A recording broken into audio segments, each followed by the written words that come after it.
ఏమండి, పోలీసు వారి పహారాలో ఒక రాత్రి ఒక పగలు 24 మంది కమిటీ సభ్యులు 7 సీసీ కెమెరాలు మరియు గ్రామ పెద్దల సహకారంతో అలంకారం చేశారండి మా అమ్మవారిని. మా అమ్మవారు ఎవరో కాదండి, తూర్పుగోదావరి జిల్లాలోని రాజమండ్రి కూతవేడు దూరంలో ఉన్న కడీపులంక బుర్రిలంక మధ్యలో ఉన్న అమ్మవారే శ్రీ ముసలమ్మ అమ్మవారు. మా అమ్మవారిని శ్రావణ శుక్రవారం వరలక్ష్మి పూజల సందర్భంగా సుమారుగా 22 లక్షల రూపాయలతో, అంటే కొత్త పాత నోట్లతో అమ్మవారిని అలంకరించారండి. అంతేకాదండి, మా అమ్మవారి కోసం ₹1 నోట్ల కట్టలు, ₹2 నోట్ల కట్టలు దొరకపోతే వాటిని ఒక బండిల్కి 1 వంతు వాల్యూకి 3 వంతుల వాల్యూ ఖరీదు ఇచ్చి మరీ అమ్మవారిని అలంకరించారండి. అమ్మవారి అలంకారానికి గ్రామస్తుల సహకారం, ముఖ్యంగా కమిటీ వాళ్ల సహనం మెచ్చుకోదగ్గదేనండోయ్. మా అమ్మవారిని ప్రతి పండక్కి ఒక్కోలా అలంకరించడం ఇక్కడ ఆనవాయితీగా వస్తుంది.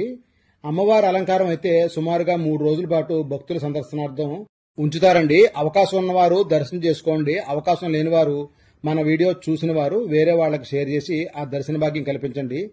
మీ అందరికీ ఈ వీడియో ద్వారా ధనలక్ష్మి రూపంలో ఉన్న మా ముసలమ్మ వారిని చూపించినందుకు మాకు లైక్ ఇచ్చి శ్రీ మాత్రే నమః అని కానీ, జై ముసలమ్మ తల్లి అని కానీ కామెంట్ చేద్దురు.